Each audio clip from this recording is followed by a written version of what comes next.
Welcome back जी। एक दफ़ा फिर आपको खुशामदीद कहेंगे।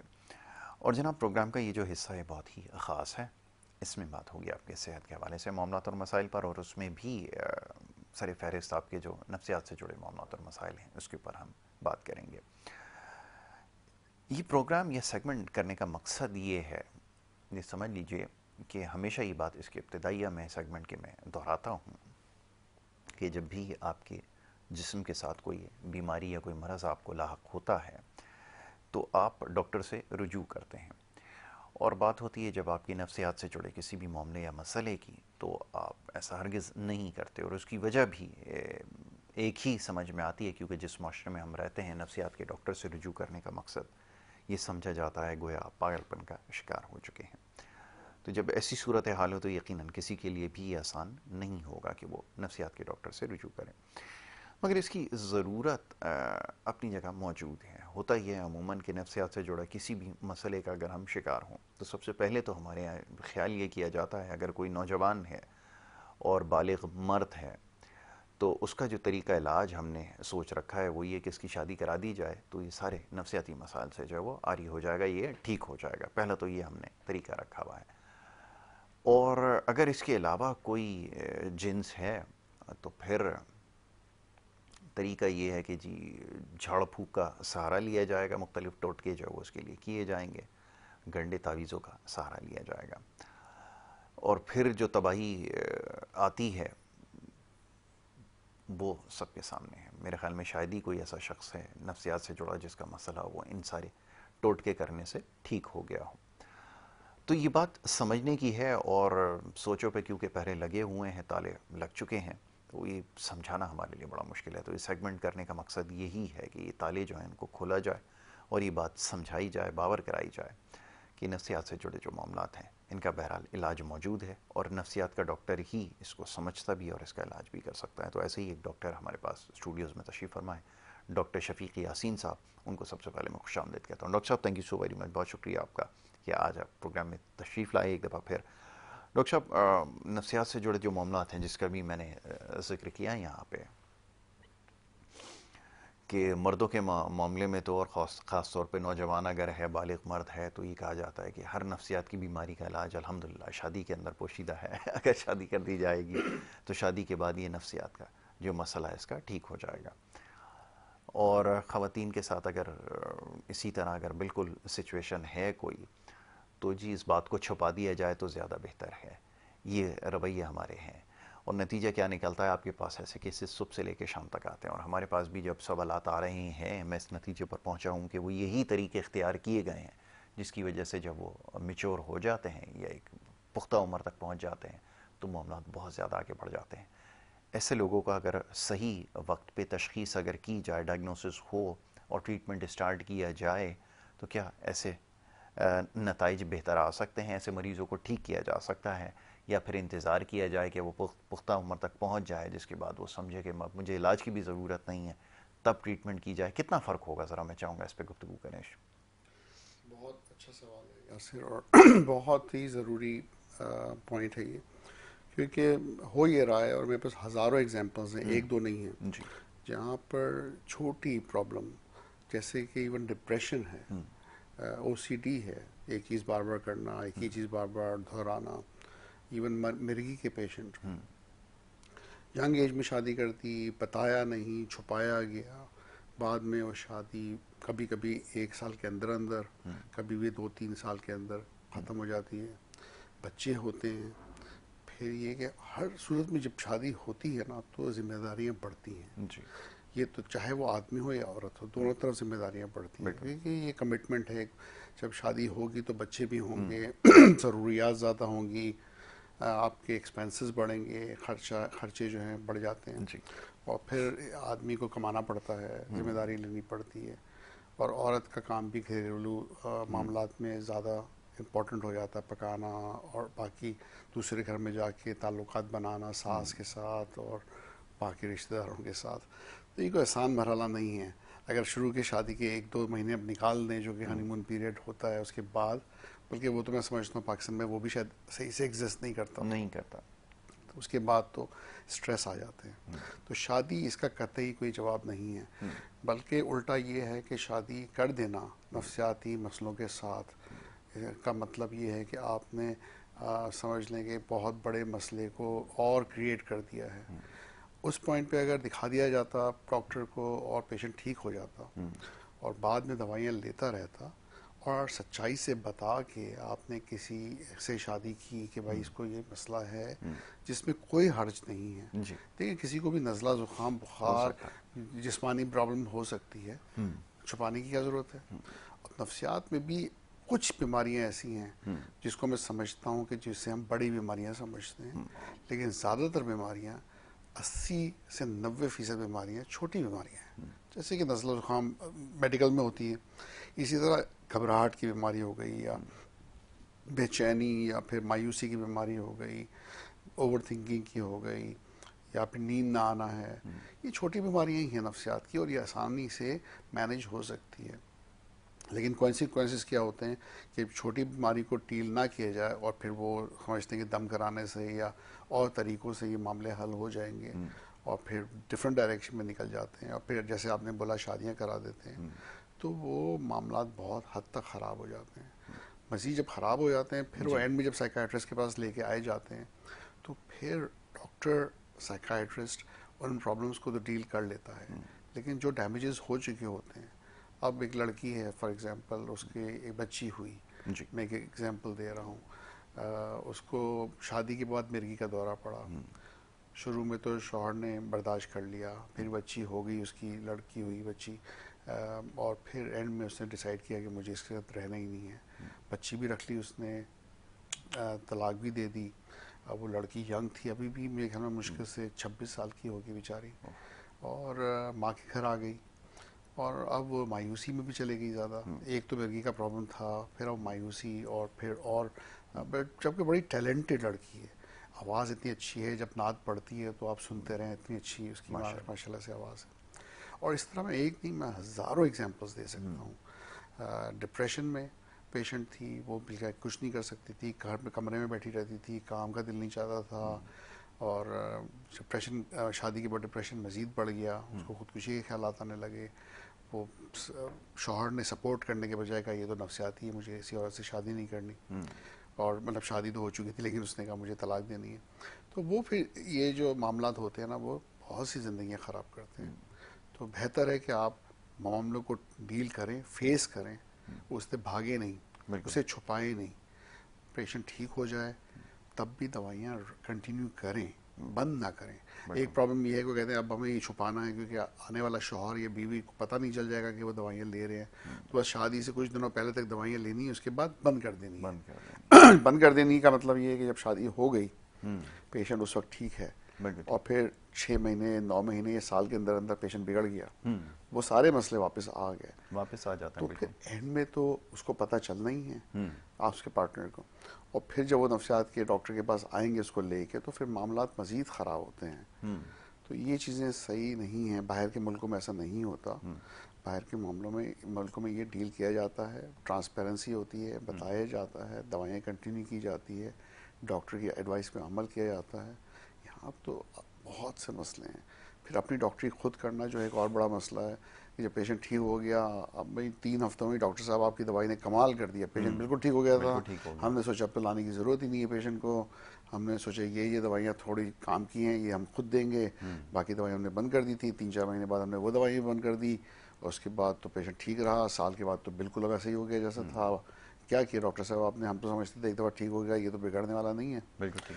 तो वो फिर सारा इल्ज़ाम डाल देते हैं डॉक्टर के ऊपर जी कि जी आपने तो कहा था कि अब पेशेंट ठीक हो जाएगा तो कभी ज़िंदगी में नहीं बिगड़ेगा। मैंने कहा मैंने कब कहा था भाई, तो रिकॉर्ड कर लेते हैं मेरी बात, पहली दफ़ा जब आप आए थे तो मैंने ये कतई नहीं कहा था, और मैं ये कह ही नहीं सकता।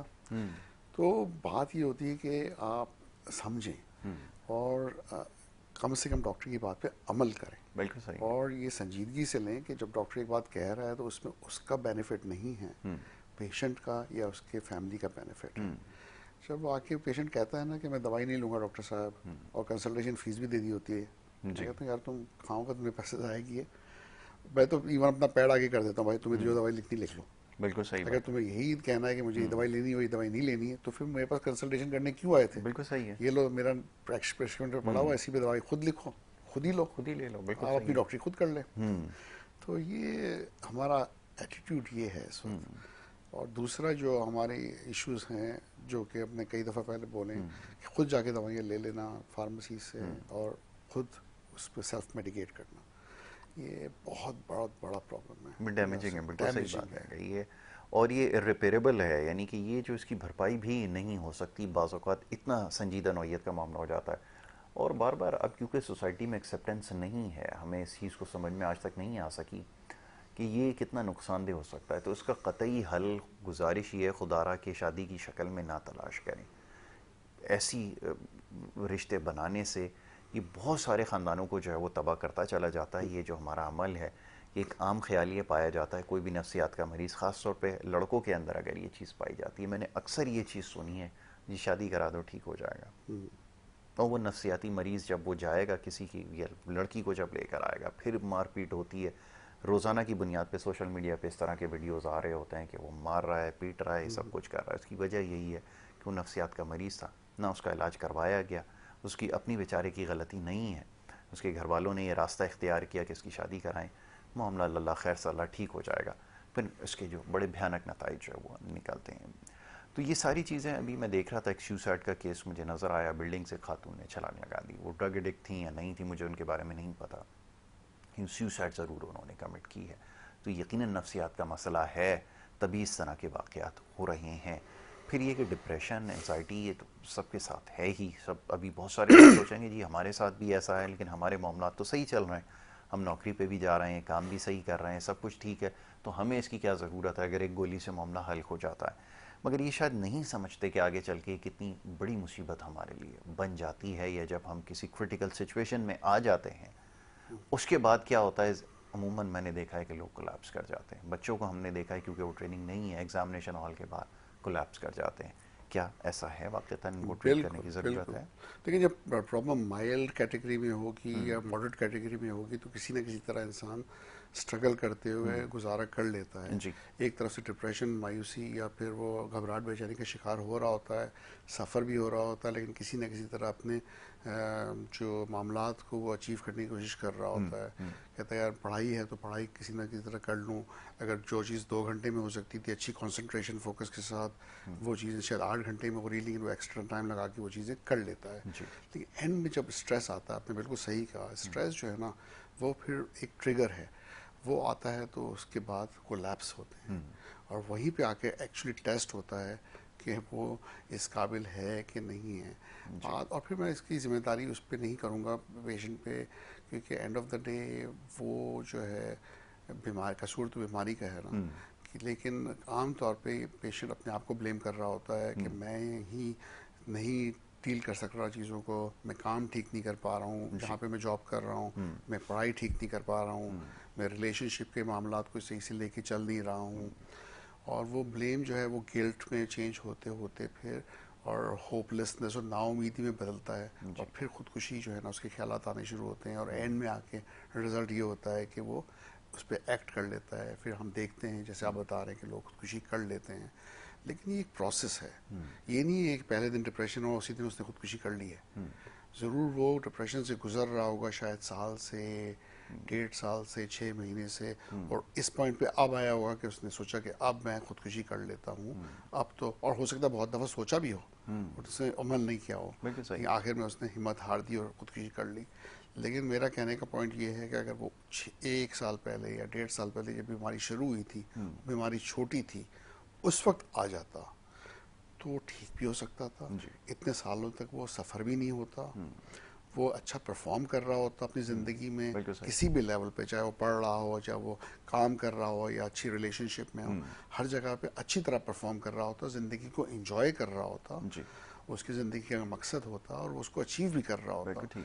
लेकिन एंड में क्या, वो फेलियर बनता जाता है, और जितने ज़्यादा फेलियर्स आते रहते हैं उसकी ज़िंदगी में, उतने ज़्यादा जो है ना वो और डिसअपॉइंटमेंट में जाता है, और परेशानी और स्ट्रेस में जाता है। प्रेशर का लोड बढ़ते बढ़ते बढ़ते पानी जो है ना नाक से ऊपर चले आता है, वो कहता है अब तो मैं डूब ही गया हूँ, मामला ख़त्म हो गया। बिल्कुल ठीक, बिल्कुल ऐसा ही। एक सवाल ये आया था कि कुछ लोग बहुत ज़्यादा ओवर कॉन्फिडेंट नज़र आते हैं या उसका शिकार हो जाते हैं। कॉन्फिडेंट होना, कॉन्फिडेंस शो करना अच्छी चीज़ है, बट बहुत ज़्यादा ओवर कॉन्फिडेंट हो जाते हैं जिसकी वजह से भी वो कोलैप्स कर जाते हैं बहुत सारे केसेस के अंदर। अब ऐसी सिचुएशन को कैसे हैंडल किया जाए, ये ज़रा बता दें। एक स्टूडेंट है ख़ास तौर पर, उन्होंने पूछा है कि ये अक्सर हो जाता है तो इसको भी कंट्रोल करने की ज़रूरत है, डू यू थिंक? बिल्कुल जी, बिल्कुल।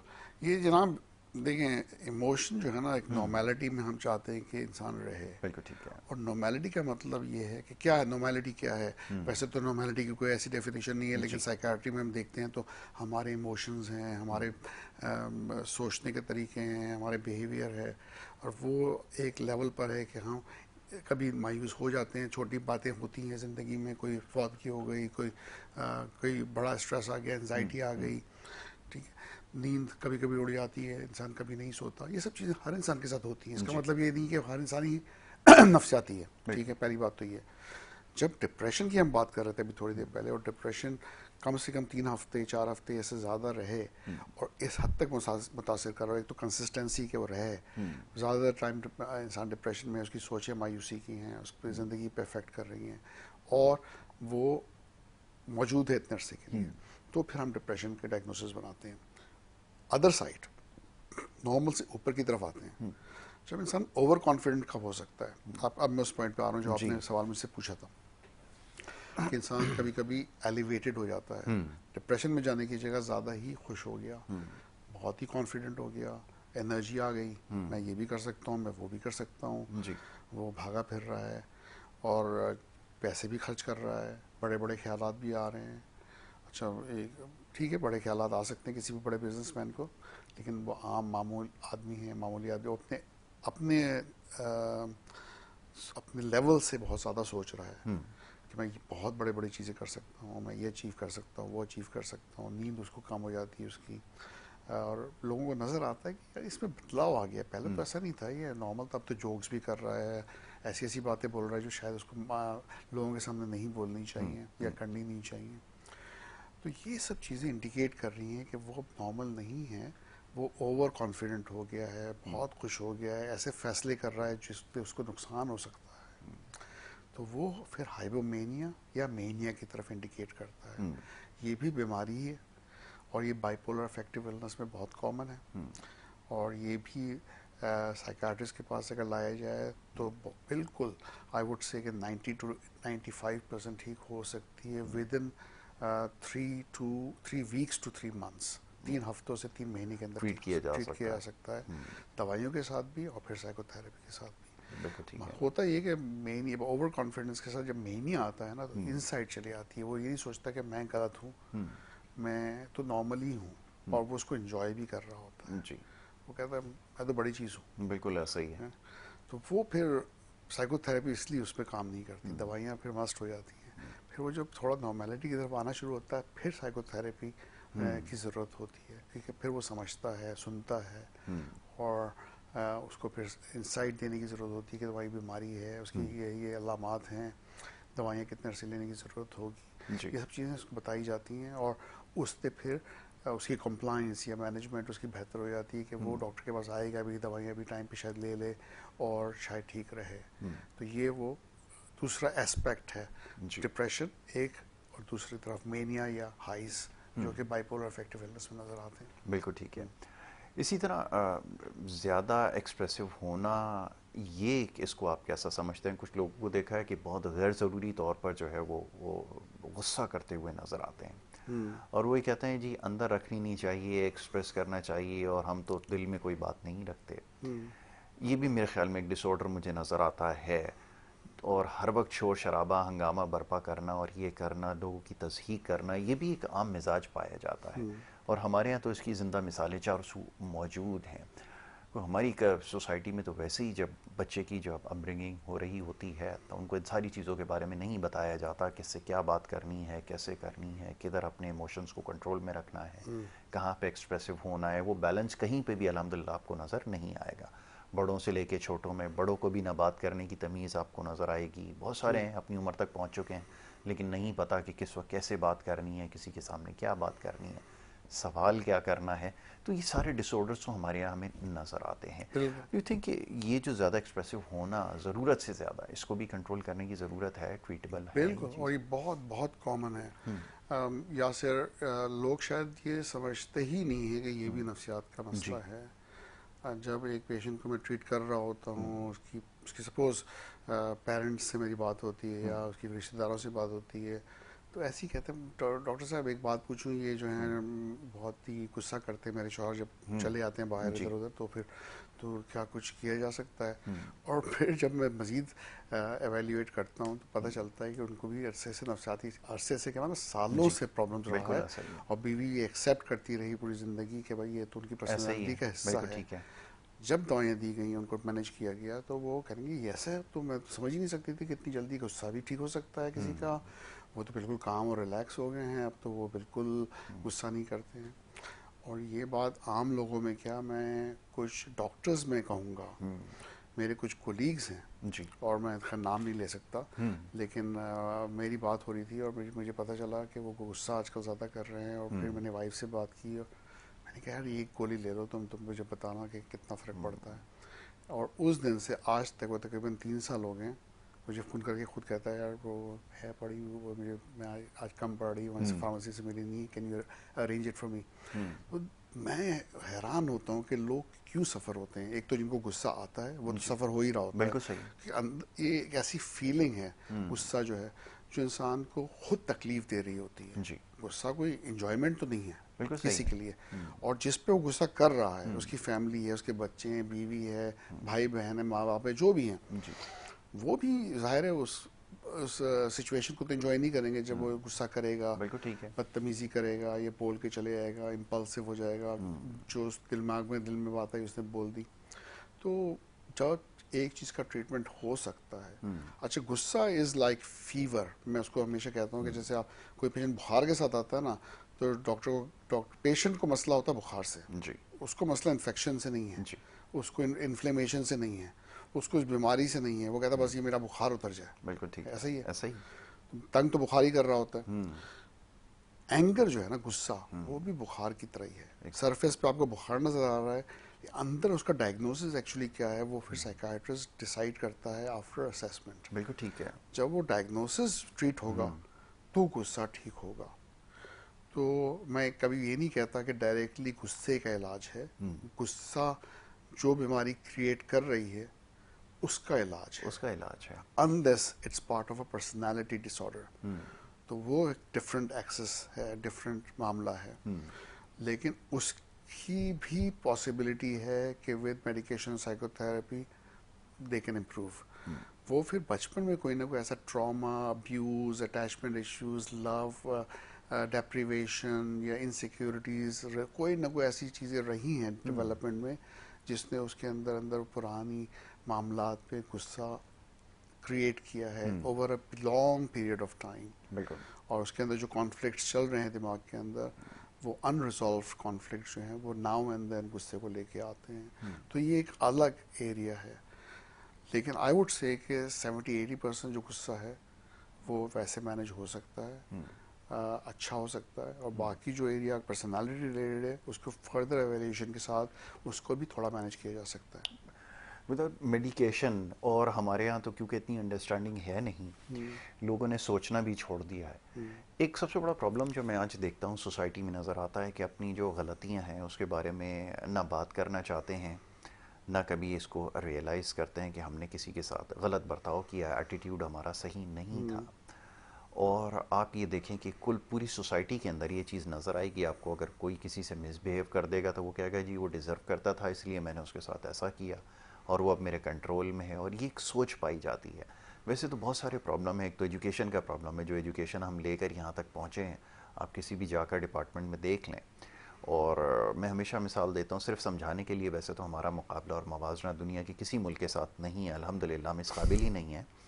लेकिन वहाँ पर जब आप देखेंगे किसी बड़े अफसर के पास आप जाएंगे, किसी ऑफिसर के पास जाएंगे, उसके बात करने का तरीका, उसका सवाल करने का तरीका, उसका अगर आप बॉडी लैंग्वेज देखेंगे तो आपको पता चलेगा कि इसकी अच्छी तरबियत हुई हुई है। दूसरी तरफ आप पाकिस्तान में जाकर देखें, किसी भी इदारे में आप चले जाएं, किसी भी कुर्सी पर बैठा हुआ शख्स जिसके पास आप जाएं, जिसको पता होगा कि आपका उसका काम जो है उसके बगैर मुकम्मल नहीं है आपका काम, आप उसका रवैया देखें, आप उसका बात करने का तरीका देखें। और उसमें कुछ कुछ चंद लोग होते हैं, ज़्यादा तो नहीं, लेकिन चंद लोग पढ़े लिखे भी निकल आते हैं, लेकिन उसके बावजूद भी वो आपको ऐसे उनके रवैये मिलेंगे कि आप हैरान रह जाते हैं कि ये कैसे लोग हैं और इनका क्या रवैया है। तो एक तो मैं तो समझता हूँ एजुकेशन का एक बहुत बड़ा प्रॉब्लम है, जो एजुकेशन लेकर आएँ, जितना बड़ा ऑफिसर होगा जिस पोजीशन के ऊपर, आप उससे जाके बात करें। आपने अपने सवाल में ही बहुत सारी चीज़ों के जवाब दे दिए जी यासिर, क्योंकि आपने तरबियत की बात भी की, आपने जी एजुकेशन की बात भी की। एग्जैक्टली। और प्रॉब्लम यही है कि हम जो है एजुकेशन को सिर्फ एकेडमिक परफॉर्मेंस या अचीवमेंट से रिलेट करते हैं, और बहुत से मुल्क जो हमसे बहुत आगे हैं वो एजुकेशन को तरबियत के साथ लेके चलते हैं। बल्कि वो कई तो मुल्क ऐसे हैं जैसे जापान में कहूँगा, जो तरबियत पहले उसको एम्फसाइज करते हैं, एकेडमिक परफॉर्मेंस को बहुत बाद में। यंग एज में वो पहली चीज़ ही ये एम्फसाइज करते हैं कि तरबियत ठीक होनी जी चाहिए, एथिकली मॉरली, कि उसको कैसे एक अच्छे सिटीज़न की तरह रहना चाहिए, एक दूसरे का ख्याल रखना चाहिए, जी कैसे सोशली जो है ना इंटीग्रेशन उनकी कैसे होगी इन सोसाइटी, ये सब जी चीज़ें सिखाई जाती है स्कूल में। पेरेंट्स तो अपनी जगह हैं ही, जी उनका भी रोल है इसमें। लेकिन अब ये नहीं कि स्कूल ये सोचे कि सारा रोल ही पेरेंट्स का है, और अच्छा खासा टाइम बच्चे स्कूल में गुजारते हैं, बल्कि एग्जैक्टली। जब आते हैं पढ़ के तो थक जाते हैं, सो जाते हैं, फिर बाय द टाइम वो उठते खाते पीते हैं नेक्स्ट डे फिर स्कूल। अदर देन वीकेंड मेरे ख्याल में बच्चों के पास बड़ा कम टाइम होता है जो माँ बाप के साथ एक्चुअली क्वालिटी टाइम गुजार लें। बिल्कुल ठीक है। तो अगर ये चीज़ इंटीग्रल पार्ट बन जाए एजुकेशन का पाकिस्तान में, तो शायद हमें ये प्रॉब्लम्स नहीं देखने को नज़र आए इतने। ये बड़ा इम्पोर्टेंट है आई थिंक। इसलिए तो यहाँ पे कहते हैं पढ़ा लिखा जाहिल है। जी जी, पढ़ा आम लिखा इस्तेलाह इस्तेमाल ये होती है, ऐसा ही इस्तेमाल है, होता बिल्कुल है आपने सही कि कहा। पढ़ लिख लिया, हाँ, लेकिन उसकी बिहेवियर से वो जाहिलों वाली हरकतें कर बिल्कुल रहा है। ऐसा ही है, आपने सही तो वो एक डिस्क्रिमिनेशन नज़र आता है बहुत बड़ा, क्योंकि इतना कुछ डिग्रीज लेने के बाद, पढ़ने के बाद, आप जब किसी से बात कर रहे हैं कितने सिविलाइज्ड हैं, आप अपने एंगर को कंट्रोल कर सकते हैं नहीं कर सकते। आप ये जैसे आपने पहले थोड़ा सा बोला, बहुत अच्छा बोला, कि दूसरों को ब्लेम करना तो बहुत ही आसान है, खुद अपनी गलती समझना और सीखना। और दूसरा कि जितना ज़्यादा आपने पढ़ लिख लिया है ना, आपके कंधों पे जिम्मेदारी भी उतनी बढ़ जाती है, क्योंकि आप हर एक को उस लेवल पे लाके इक्वली बात नहीं कर सकते। कि अगर एक हुई चीज़ किसी से गलती हो भी गई ना, तो उसे समझा दें, प्यार से बात कर जी लें। जी, आप हायर लेवल पर हैं कि बिल्कुल आपने ऐसा ही ज़्यादा दुनिया देखी है, आपने ज़्यादा पढ़ लिया है, एजुकेशन आपको ज़्यादा मिली है, आपको शायद वो अच्छी डेवलपमेंट, अब ऐसे माँ बाप मिल गए जिनके पास पैसा था, आपने अच्छी एजुकेशन मिल गई आपको। हर पाकिस्तानी को तो अच्छी अपॉर्चुनिटीज़ नहीं मिलती है एजुकेशन की, एग्जैक्टली। पढ़ने की। तो आपको कई लोग ऐसे मिलेंगे सड़कों पे चलते हुए जो आपसे बात करेंगे, चाहे तो दुकानदार हों या रिक्शा ड्राइवर हो, लोग हों। आप ये एज्यूम कर ही नहीं सकते उनका लेवल ऑफ एजुकेशन उतना है, या जितना उन्होंने दुनिया देखी है, जितना आपने पढ़ लिया है। तो एग्जैक्टली। फिर तो बल्कि उल्टा है कि आपके ऊपर 80-90% जिम्मेदारी बनती है, उसके पीछे 5 से 10% अगर वो कोई गलती कर भी रहा है ना, जी, तो आप उसे इग्नोर करें या उसे समझा दें। बिल्कुल ऐसा ही, आपने बिल्कुल सही कहा कि एक बड़ा वाज़ेह फ़र्क नज़र आता है। और मुझे याद आता है कि जब मैं वहाँ देखता था दीगर ममालिक में पढ़े लिखे लोगों को, तो उनको बताने की ज़रूरत नहीं पड़ती थी कि हम सीखे हुए लोग हैं या पढ़े लिखे लोग हैं। उनका लहजा, उनकी बॉडी लैंग्वेज और इतने डाउन टू अर्थ हुआ करते थे कि आपको बग़ैर कहे समझ में आ जाएगा कि ये वाकई एक बड़ा काबिल शख्स है। और दूसरी तरफ आप यहाँ पर देख लें, जिनको लोग ख़ुद को काबिल कहते हैं, पढ़े लिखा कहते हैं, जैसे सरकारी दफातर के अंदर आप जाकर देखें, अगर आपको खुदा ना करे, वैसे तो मेरी दुआ हमेशा यही होती है, रमज़ान का महीना है, अच्छी बात करनी चाहिए, खुदा ना करे कभी आपका इन सरकारी दफातर में कभी वास्ता पड़े, अदालत में आपको जाना पड़े, पुलिस के पास जाना पड़े, खुदा ना करे कभी ऐसे नौबत आए, तो आपको अंदाज़ा होगा कि ये कौन लोग हैं। और ढूंढने से शायद इसमें कोई आपको पढ़ा लिखा नज़र भी आ जाएगा, शायद कोई होगा चंद, एक ऐसा नहीं है, एक आध कोई पढ़ा लिखा भी मिल जाएगा, लेकिन उसका भी बात करने का तरीका ऐसा होगा कि आपको यकीन करें कि अगर वो खुद अपने मुंह से कह देगा कि मैं पढ़ा लिखा हूँ, तब भी आपको यकीन नहीं आएगा। ये हमारा कुल मिलाकर हाल है। तो जब ऐसी सूरत हाल होगी तो फिर माशरे में यही सब कुछ होगा। और ये बताने का मकसद क्या है, ये समझिए ज़रा। ये बताने का मकसद ये है कि जो सोसाइटी में इस वक्त जितनी भी एक्टिविटीज़ हो रही हैं, और पूरा सिस्टम हमें जो है वो डीरेल हो चुका है। उसकी वजह यही है कि हर इंडिविजुअल के साथ कोई ना कोई इस तरह का प्रॉब्लम है, और जिस तरह की डिप्राइव सोसाइटी में रहेंगे, नेगेटिविटी चारों तरफ होगी, तो वहाँ पर इस तरह के मसाइल आपको जा बजा नज़र आएंगे।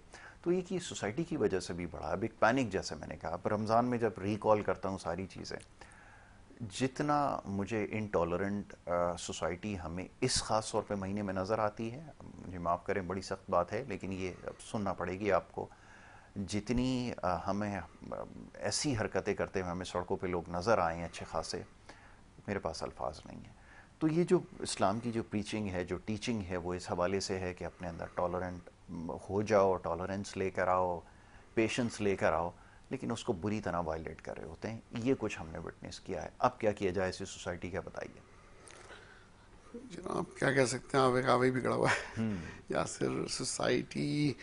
मैं भी जो देख रहा हूँ और अब बहुत सालों से अब देख रहा हूँ कि मैं पाकिस्तान आए हुए अब 6-7 साल हो गए, और जब नया नया आया था थिंग्स वर डिफरेंट। लेकिन अब तो मेरा तजर्बा ये है कि जो हम समझते हैं कई लोगों को कि यार ये शायद अफोर्ड ही ना कर सकें कपड़े ईद पे, या एक कपड़े शायद एक जोड़े की ज़रूरत काफ़ी होती है। जी जी। सादगी आई थिंक इम्पॉर्टेंट है बहुत। ईद का मतलब ये नहीं है कि आपने बड़े बड़े डिज़ाइनर क्लोथ जो हैं बहुत बड़े बड़े अमाउंट पे ख़रीद लिए और 5-5 6-6 जमा कर लिए और एक्सेसिव खर्चा करके। और इस वक्त जो इस तरह से आपको नज़र आ रहे हैं मॉल्स में लोग भागते दौड़ते हुए पैसा खर्च करते हुए, अगर ये वीडियो मैं समझता हूँ चला दी जाए दुनिया भर में तो इवन अमेरिका यूरोप भी बैठ जाएगा डर के मारे कि भाई ये रिसेशन है। हम तो समझते हैं कि रिसेशन ऐसा होता है कि लोगों के पास तो शायद आम नेसेसिटीज़ लेने की ज़रूरत भी नहीं हो, पैसे भी नहीं होते। तो ये आप बिल्कुल सही कह रहे हैं कि बड़ी इनटॉलरेंट इम्पेशेंट सोसाइटी है। जिनके पास है वो लगा हुआ है ख़रीदारी में एग्जैक्टली, और ऐसा शो सोच रहा ऑफ है कि है, शो सोशल ऑफ मीडिया पे में। पोस्ट कर रहा है। बिल्कुल जनाब बिल्कुल। और ये चीज़ें जो है ना मियाना रवि में हो सकती हैं, ईद से पहले हो सकती हैं, ईद में थोड़ी बहुत की जा सकती हैं, लेकिन इस तरह नहीं कि आप बिल्कुल आउट ऑफ कंट्रोल हो जाएं। एग्जैक्टली। ये चीज़ें बहुत नुकसानदेह हैं। इसकी वजह ये है कि एक तो हमारी सोसाइटी में वैसे ही बहुत बड़ा डिफरेंस आ गया है। हाई सोशो इकोनॉमिक ग्रुप जो है, एग्जैक्टली, एलीट क्लास, और जो लोग पुअर क्लास पुअर हो गई है, क्लास हो गई। बिल्कुल ऐसा ही है। फिर ये करके आप दूसरे लोगों को एहसास कमतरी का शिकार कर रहे हैं कि वो देखते हैं कि भाई इतना पैसा लोगों के पास है और हम देखें हम किस पोजीशन पे बैठे हैं। मतलब ये, मैं sorry to cut you short, but ये मैं जो सोशल मीडिया के ऊपर देखता हूँ, और ख़ास तौर पे आपके भी यकीनन ये जो फ्रेंड सर्कल है उसके अंदर ऐसे लोग होंगे, वो सुबह से लेके शाम तक सहर और अफ्तार की जो जगह जगह पर जाते रहे और तस्वीर जो है वो पोस्ट करते रहे। वो मकसद यही है, वो ऑस्टेंटेशन इसीलिए की जाती है कि वो आपको ये बताया जाए कि आप ये सब कुछ नहीं करते और मैं बहुत सुपीरियर हूँ, मेरे पास बहुत ज़्यादा वसाइल हैं, तो मैं ये सब कुछ कर रहा हूँ, मैं जगह जगह अफ्तारी पे भी जा सकता हूँ, जगह जगह मैं इसकी वो भी करूँगा।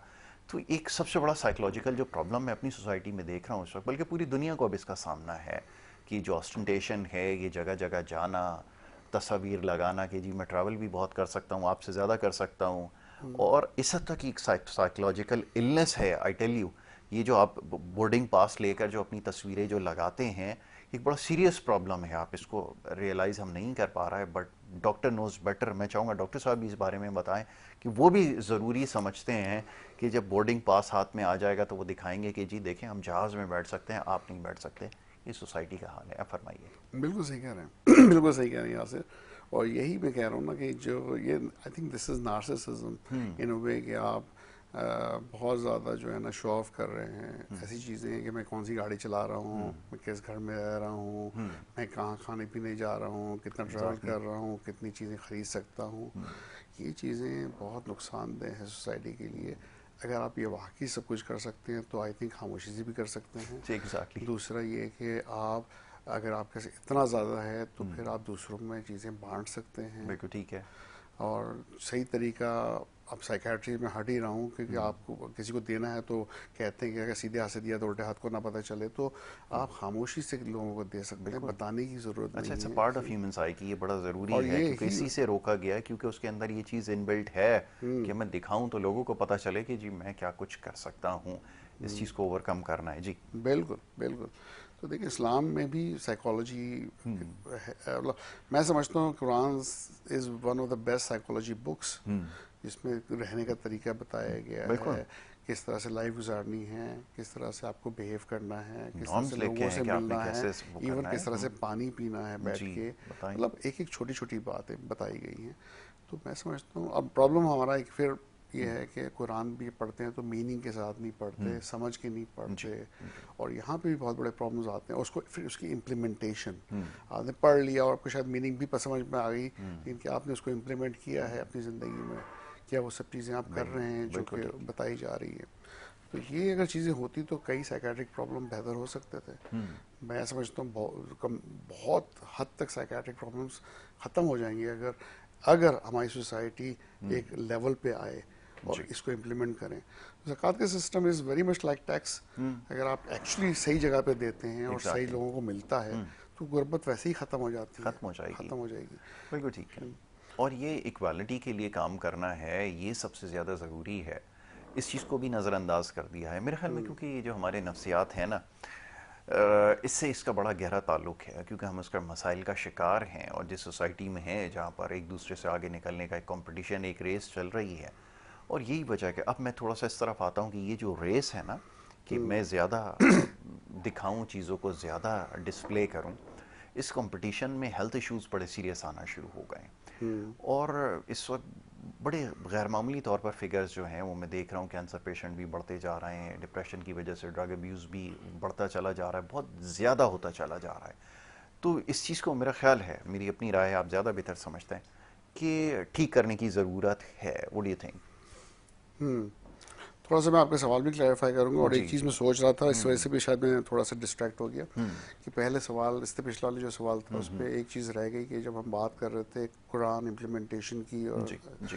तो थियोलॉजी ऑफ साइकेट्री जो है ना वो जेनेटिक्स, जीन्स में आ रही है बीमारियां जी कुछ, और कुछ जी। कुछ क्या बहुत सी नफसियाती बीमारी इन्वायरमेंटल इंड्यूस्ड है। जी। ठीक है। और जब ये चीज़ें हम इम्प्लीमेंट करेंगे तो जीन्स को तो हम चेंज नहीं कर सकते, वो बीमारियां फिर भी आ सकती हैं आपके अंदर, लेकिन इन्वायरमेंटली जो आती हैं ना, ड्रिवन या ट्रिगर्ड बीमारियां, वो बहुत हद तक बेहतर हो सकती हैं। जी। तो उसका एक बहुत बड़ा इफेक्ट इस पे आ सकता है। फिर आप जब अभी आप सवाल थोड़ा सा क्लैरिफाई कीजिएगा इसको। हाँ, मैं हाँ। ये आपसे जानना चाह रहा था कि ये जो आगे निकलने की जो चक्कर है, ख़ास तौर पे इस दिखावे की वजह से बहुत सारी फिजिकल इश्यूज, प्रॉब्लम्स आ रही हैं, ये भी हमने विटनेस किया है। और वो ये कि जो आप ज़्यादातर लोग कंप्लेन करते हैं कि जी हम सोते सोते उड़ जाते हैं, तो ये बैक ऑफ द माइंड ये सारी चीज़ें चल रही हैं। डू यू थिंक कि इसको भी ट्रीट करने की ज़रूरत है, कामनेस की ज़रूरत है? बिल्कुल जनाब, ये इस दिखावे और भागम दौड़ में जनाब आप किसी बफे में चले गए हैं जो आजकल रमज़ान के चल रहे हैं, इफ्तारी में या सहरी पे, या फिर जिस तरह से लोग कहते हैं कि अब ये होना चाहिए स्टैंडर्ड कि हमें ये सब चीज़ें भी खानी पीनी चाहिए और ये चीज़ें भी खर्च करनी चाहिए। तो बात ये है कि जब आप इतना कुछ खा पी भी लेंगे, उसके बाद अब लेट भी खाएंगे, और मुरगन चीज़ें खाने के अलावा, फ्राई चीज़ें खाने के अलावा क्या कुछ आप नहीं डाल रहे पेट के अंदर, गलत टाइम पे सो रहे, पूरी पूरी रात जाग रहे हैं कि चलो यार अब तो ये कि सहरी तक तो जाग ही जाते हैं, फिर सहरी पे सोएंगे, फिर उसके बाद पूरा दिन ही गुजर जाएगा सोने में। जी तो ये सब चीज़ें डेफिनेटली आपका लाइफ स्टाइल पॉजिटिव की जगह नेगेटिविटी की तरफ चेंज हो एग्जैक्टली। जाता है। क्योंकि आपने इवन, मैं समझता हूँ रमज़ानों से पहले जो हालात होते हैं वो शायद बेहतर होते हैं, जी क्योंकि सही टाइम पे आप थोड़ा सो जाते हैं, एक लाइफस्टाइल आपका रूटीन में होता है, एग्जैक्टली। फिर आप उसको बिल्कुल पॉजिटिव की जगह नेगेटिव की तरफ ले आते हैं। और फिर इफ्तार में इतनी चीज़ें, खाना पीना, शरबतें, ये वो, तो आपको हेल्थ इश्यूज तो आएंगे, आपके डायबिटीज़ होने का रिस्क बढ़ेगा, आपका हाई ब्लड प्रेशर होने का रिस्क बढ़ेगा, कैंसर होने का डेफिनेटली रिस्क बढ़ेगा, इसलिए कि आपने इतनी ज़्यादा चीज़ें जो है ना वो बाहर से मंगवाई हुई हैं, एग्जैक्टली। कितने कार्सोनोजेंस वगैरह उसमें हैं आपको नहीं पता है, घर की बनाई हुई चीज़ कम होती जाती है, बाहर की चीज़ें ज़्यादा आ रही होती जी हैं। तो ना ही सिर्फ क्वांटिटी बढ़ती है, खानों की क्वालिटी रिड्यूस्ड हो जाती है, और गलत टाइम पे आप खा रहे हैं, तो फिर तो ये सब चीज़ें होनी ही हैं। होगी। फिजिकल हेल्थ इश्यू के साथ फिर नफ्सियात का आ जाता है कि वो फिर सही टाइम पे जब नहीं सोएंगे, ओवर थिंकिंग होगी, रात को उठ के फिर सोच रहे हैं, फिर जब हम मोबाइल और वो डिवाइसेस यूज़ कर रहे हैं, तो फिर तो सबकी खिचड़ी जब बनती है, तो एंड ऑफ द डे नफ्सियात के प्रॉब्लम बढ़ते हैं, कम नहीं होते, और फिजिकल एग्जैक्टली, हेल्थ इश्यूज भी साथ में बहुत ज़्यादा बढ़ जाते हैं। बिल्कुल ठीक है। अच्छा, एक और क्वेश्चन इससे रिलेटेड था, क्योंकि फिजिकल हेल्थ की बात हो रही थी, तो कि एक आम ख्याल हमारे यहाँ होता है कि जी इसको कुछ नहीं हो सकता, he is physically perfectly all right, वो नज़र आता है तो इसके साथ नहीं हो सकता। फिजिकली बिल्कुल सारी कंडीशन ठीक हो, उसके साथ भी तो हो सकता है। क्लैरिफाई कीजिए ज़रा। लोग ये अक्सर समझते हैं कि नहीं, फिजिकली तो बिल्कुल ठीक नज़र आ रहा है, उसकी बॉडी लैंग्वेज से तो नहीं पता चलता, सब कुछ है, रूटीन भी सही है, everything is there, but still अगर उसके साथ प्रॉब्लम है तो क्या इस चीज़ को समझना चाहिए कि उसके साथ भी हो सकता है? What do you think? देखिए आजकल जो मैं देख रहा हूँ, सुन रहा हूँ, 20s में लड़के जो हैं हार्ट अटैक्स के शिकार हो हो रहा रहे है। हैं। ब्लड प्रेशर बहुत यंग एज में हो रहा है। ऐसी लड़कियों को मैं जानता हूँ जो 28-29 साल की, जिनको ब्लड प्रेशर की दवाइयाँ लेनी पड़ रही हैं। जी। जो फास्ट फूड खाए जा रहे हैं, वेट मैनेजमेंट सही नहीं है, अर्ली 30s में जो है ना डायबिटीज़ और बहुत सी प्रॉब्लम्स हैं जो नज़र आ रही हैं। जो शायद प्रॉब्लम्स 50-60s में आके हुआ करती थी एक ज़माने में, वो आपको अर्ली एज में नज़र आने लगी हैं। सडन डेथ का रिस्क बहुत हाई हो गया है, ख़ास तौर पर हार्ट अटैक। बाकी हैमरेज और ब्लड प्रेशर की वजह से जो है स्ट्रोक्स वगैरह रिस्क होते हैं, वो अलग हैं, जो कि जी। मैंने देखा यंग एज में भी हो रहे हैं अब।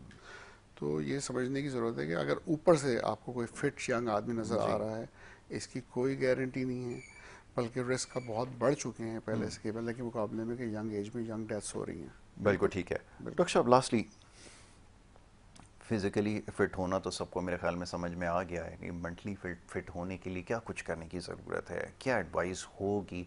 क्योंकि फिर लोग नया स्केड्यूल बनाएंगे, नई रूटीन अपनी सेट करेंगे, लेकिन मेंटल हेल्थ को हमेशा नज़रअंदाज कर देते हैं। कौन से डूज और डोंट्स हैं जिसको आप समझते हैं कि फॉलो करने की ज़रूरत है आफ्टर ईद? जी।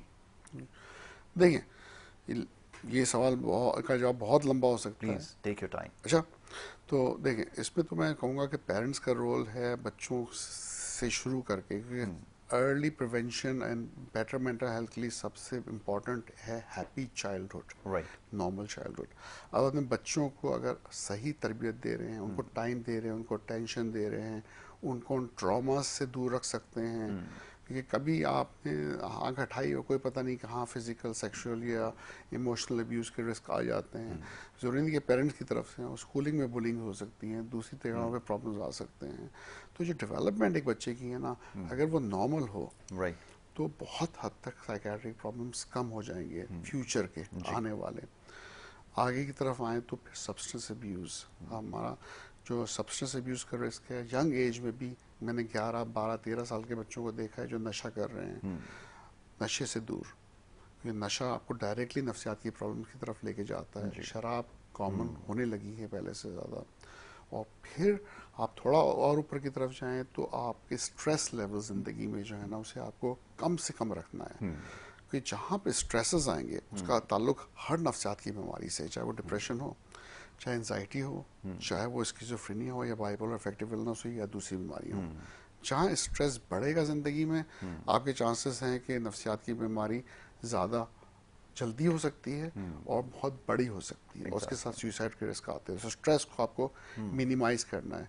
स्ट्रेस आ जाते हैं और लोग कहेंगे कि आप कैसे स्ट्रेस को रोक सकते हैं।